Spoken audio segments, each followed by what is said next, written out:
청첩장 인쇄를 당장 멈추라는 비서의 다급한 전화 한 통이 박진석의 26년을 통째로 뒤집어 놓았는데요. 박진석은 회장실로 올라가던 발걸음을 돌려 인쇄실로 내려갔습니다.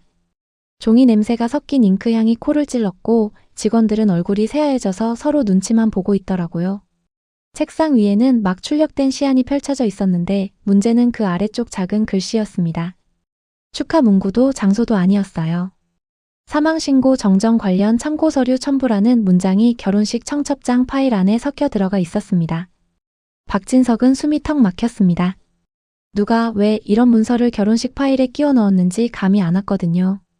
그런데 그 다음 장을 넘기는 순간 박진석은 더 이상 모른 척할 수가 없었습니다.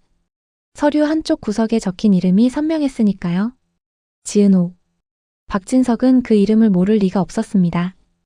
요즘 박성재가 자꾸 입에 올리던 이름이기도 했고 이상하게도 집안 어르신들 조옥래와 김장수가 그 아가씨 참 야무지더라라며 칭찬하던 이름이기도 했습니다. 그런데 그 지은호가 사망신고 정정이라니요. 박진석은 바닥까지 내려앉는 기분을 억지로 붙잡고 아무렇지 않은 척 직원들을 돌려보냈습니다. 그리고 비서에게만 낮게 말했어요. 오늘부터 내가 요청한 자료 외부로 한 글자도 나가지 않게 해. 누구한테도. 그날 밤 박진석은 집에 들어와서도 표정을 흐트러뜨리지 않았습니다. 고성이가 거실에서 와인잔을 들고 여보, 요즘 너무 바빠 보이네요 하고 웃었는데요. 박진석은 고개를 끄덕이며 다정하게 답했어요. 미안해. 성재 결혼 준비도 그렇고 재단 쪽 정리도 좀 있어서. 고성이는 박진석의 손등을 가볍게 토닥였습니다.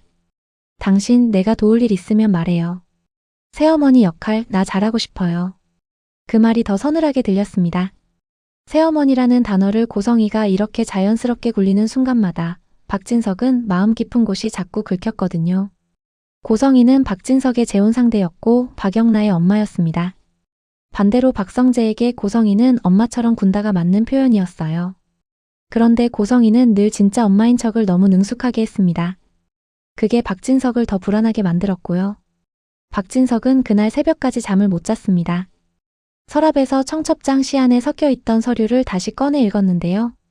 단어들이 눈에 박히더라고요. 보육원, 쌍둥이, 딸 사망신고, 간 이식, 그리고 지은호. 박진석은 결국 사람을 썼습니다. 겉으로는 재단 감사라고 포장했지만 실은 고성이의 과거를 통째로 뒤집는 조사였어요. 박진석은 자기 손으로도 믿고 싶지 않은 가설을 하나 세웠습니다. 고성이가 누구를 버렸고 그걸 숨기려고 사망신고까지 만들었다면? 아침이 밝을 무렵 박진석은 박성재를 따로 불렀습니다. 박성재는 늘 그렇듯 말끔한 정장 차림이었지만 아버지가 부른 자리가 집도 회사도 아닌 조용한 호텔 라운지라는 게 이상했는지 눈빛이 날카로워져 있었어요. 아버지 무슨 일이십니까? 박진석은 커피를 한 모금 넘기고도 바로 말을 못 꺼냈습니다. 박성재 얼굴을 보니까요. 아들인데도 마음속 어디엔가 늘 빚 같은 게 있었거든요. 첫 번째 결혼을 박진석이 밀어붙였고 첫 번째 이혼도 박진석이 밀어붙였습니다. 그 과정에서 박성재가 잃은 게 너무 많았는데도 박성재는 늘 괜찮습니다 라고만 했어요. 박진석은 결국 단도직입적으로 던졌습니다. 성재야, 너 지은호 정말 좋아하냐? 박성재는 잠깐 숨을 들이켰습니다. 그리고는 시선을 피하지 않고 말했어요. 좋아합니다. 근데 제가 좋아한다고 되는 문제가 아니라는 것도 압니다. 그 순간 박진석은 더 확신했습니다. 지은호가 단순히 아들이 좋아하는 여자여서가 아니라 이 집의 균열 한가운데에 있는 사람일 수 있다는 걸요. 박진석은 박성재에게 딱 한 가지만 당부했어요. 당분간 지은호 얘기 누구에게도 하지 마. 특히 고성이에게는. 박성재의 눈이 흔들렸습니다. 왜요? 어머니 아니 이사장님이 지은호를 아십니까? 박진석은 대답 대신 고개를 아주 천천히 끄덕였어요. 아마 너무 잘 알겠지. 같은 시각 지은호는 자기 하루를 꾸역꾸역 버티고 있었습니다. 카페 매니저로서 아침 오픈부터 정신이 없었고 인테리어 외주권도 동시에 잡혀 있었거든요. 밝고 책임감 있는 성격이라 남들이 보기엔 늘 씩씩해 보이는데요. 지은호 스스로는 요즘 자꾸 숨이 가쁘다고 느꼈습니다. 이유는 하나였어요. 오래 묻어둔 이름 이지혁이 다시 눈앞에 나타났으니까요. 이지혁은 지은호의 대학 선배였고 지은호가 처음으로 고백했다가 정중하게 거절당한 사람이었습니다. 그때 이지혁이 했던 말이 아직도 생생했어요. 나는 결혼 안 해. 누구 마음도 책임질 자신이 없어. 비혼주의라는 그 선언이 이상하게도 거짓말 같진 않았습니다. 그래서 더 아팠고요. 그런데 그런 이지혁이 어느 날 카페에 들어와서 아주 무심한 얼굴로 이렇게 말했는데요. 지은호, 너 요즘 얼굴 안 좋아. 지은호는 웃으면서도 속이 철렁했습니다. 선배가 뭘 알아요. 나 원래 이래요. 이지혁은 더 묻지 않았어요. 대신 커피를 받아들고 창가에 앉아 지은호가 바쁘게 움직이는 동선을 한참 따라갔습니다. 지은호는 그 시선이 부담스러우면서도 이상하게 든든하게 느껴졌습니다. 그게 더 큰 문제였죠. 지은호가 불안해진 진짜 이유는 그날 밤 도착한 익명의 문자였습니다. 너는 죽은 사람이야. 사망 신고된 이름을 검색해봐. 지은호는 손이 덜덜 떨렸습니다. 장난이라고 치부하고 지워버리기엔 문장 끝에 적힌 날짜가 너무 구체적이었거든요. 2000년 3월 1일. 그건 지은호의 생일이었습니다. 지은호는 엄마 정순이에게 달려갔습니다. 정순이는 소박하지만 단단한 사람이었고 지은호와 지강호를 혼자 키우며도 늘 우리 애들만은 똑바로 키운다를 입에 달고 살았어요. 그런데 지은호가 문자를 내밀자 정순이의 눈빛이 딱 굳었습니다. 그 굳는 속도가 지은호를 더 무섭게 만들었어요. 엄마, 이거 뭐야? 정순이는 한참을 침묵하다가 아주 작게 말했습니다. 누가 너한테 이런 걸? 지은호는 울컥했습니다. 엄마는 알고 있었어? 나나 진짜 누구야? 그때 마침 거실에서 게임기만 붙잡고 방황하던 지강호가 방문을 열고 나왔습니다. 지강호는 24, 어른 흉내는 내는데 인생이 잘 안 잡히는 상태였고 그래서 더 날이 서 있었습니다. 뭐야, 또 무슨 일인데? 정순이는 급히 화제를 돌리려 했지만 이미 늦었어요. 지은호는 그 굳은 표정 하나로 다 알아버렸습니다. 엄마 정순이가 숨기고 있는 비밀이 있다는 걸요. 지은호는 결국 이지혁을 찾아갔습니다. 이지혁은 남일처럼 듣지 않았습니다. 오히려 지은호가 말을 꺼내기 전에 먼저 물었어요. 누가 너 겁줬지? 지은호는 그제야 눈물이 났습니다. 선배, 나 사망신고가 돼 있대. 말이 돼? 이지혁은 한숨을 내쉬면서도 결정을 빨리 했습니다. 내가 알아볼게. 대신 너 혼자 움직이지 마. 이지혁이 움직이기 시작하자 얽힌 줄이 생각보다 많다는 게 드러났습니다. 보육원 기록, 의료 기록, 그리고 가온재단 관련 기부 명세가 어딘가 이상하게 연결돼 있었거든요. 가온재단은 박진석이 키운 재단이었고 고성이가 이사장 타이틀을 달고 실권을 쥐고 흔들던 곳이었습니다. 그리고 이쯤에서 박영라가 눈치를 채기 시작했습니다. 박영라는 25 화가로서 전시를 준비 중이었는데요. 아버지 박진석이 요즘 엄마 고성이를 볼 때 눈이 차갑다는 걸 누구보다 먼저 느꼈습니다. 말은 다정한데 온도가 없었어요. 박영란은 불안할 때마다 자기 곁을 지켜주는 보디가드 이지환에게 툭 던지듯 말하곤 했습니다. 오빠, 우리 집 곧 터질 것 같지 않아? 이지환은 과묵했지만 박영라의 직감은 대체로 맞다는 걸 알고 있었습니다. 영라씨, 요즘은 말 조심하셔야 해요. 특히 집에서는.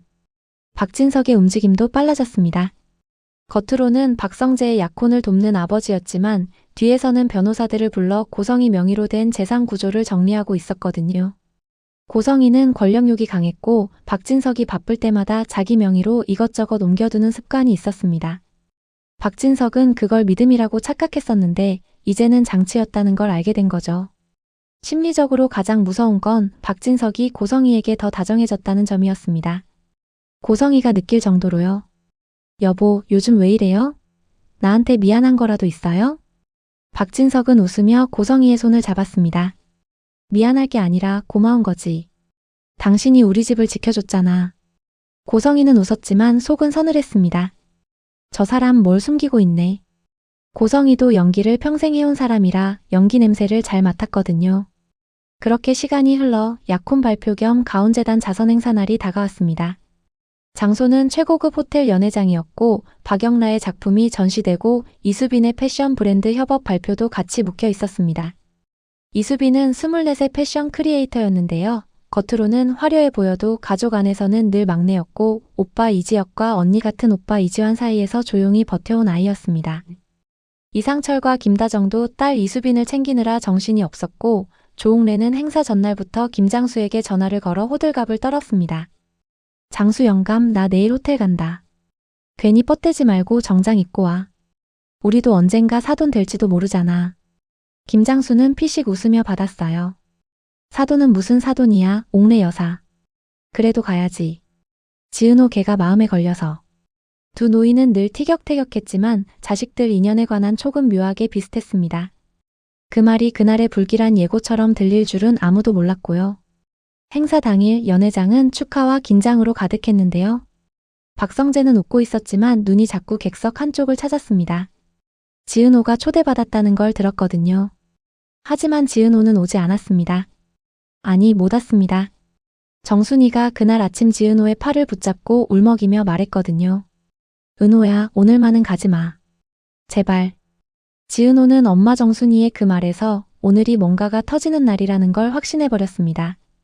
그래서 더 가야겠다고 마음먹었어요. 다만 혼자 가지 않았습니다. 이지혁이 같이 갔습니다. 연회장 입구에서 지은호가 나타나는 순간 박진석의 표정이 아주 미세하게 흔들렸습니다. 그 흔들림을 고성이가 놓칠 리 없었죠. 고성이는 지은호를 보는 순간 입술이 하얗게 질렸습니다. 살아있네. 그 표정이었습니다. 그리고 동시에 고성이의 눈빛이 흔들리다가 다시 단단해졌습니다. 여기서 무너지면 끝이라는 결의가 깔려 있었어요. 행사 순서가 중반을 넘어가고 드디어 박진석이 무대에 올랐습니다. 박진석은 마이크를 잡고 감사 인사를 했고 박성재와 이수빈을 축복하는 말을 이어갔습니다. 박성재는 그 말이 따뜻한데도 이상하게 목덜미가 서늘했습니다. 아버지 박진석이 오늘따라 너무 정확하게 웃고 있었거든요. 그리고 박진석이 마지막 문장을 꺼냈습니다. 오늘은 축하만 하는 자리가 아니고요. 제가 꼭 확인해야 할 사람이 한 분 계십니다. 연회장이 술렁였습니다. 고성이는 그 순간 숨을 못 쉬는 사람처럼 굳었고 박영란은 이지환의 팔을 꽉 잡았습니다. 박진석은 객석을 똑바로 바라보고 이름을 불렀습니다. 지은호 씨, 앞으로 나와주시겠습니까? 지은호는 다리가 굳는 느낌이었지만 한 발 한 발 걸어 나갔습니다. 이지혁이 낮게 말했어요. 괜찮아. 내가 뒤에 있어. 지은호는 고개를 끄덕였는데요. 그 고개가 괜찮다가 아니라 끝을 보겠다에 가까웠습니다. 박진석은 지은호를 보자마자 서류 한 장을 들어 올렸습니다. 영상도 자극적인 폭로도 아니었습니다. 대신 아주 건조한 문서였어요. 사망신고서 정정신청서 그리고 보육원 입소 기록의 사본. 그걸 보는 순간 객석 여기저기서 숨이 새는 소리가 났습니다. 박진석은 목소리를 낮췄습니다. 낮췄는데도 연회장 끝까지 또렷하게 들렸어요. 이 서류에 따르면 지은호 씨는 죽은 사람으로 처리돼 있었더라고요. 그런데 살아서 여기 계시네요. 지은호는 손끝이 얼어붙었습니다. 고성이는 그 자리에서 주저앉을 뻔했어요. 박진석은 여기서 멈췄습니다. 모든 걸 한 번에 까지 않았습니다.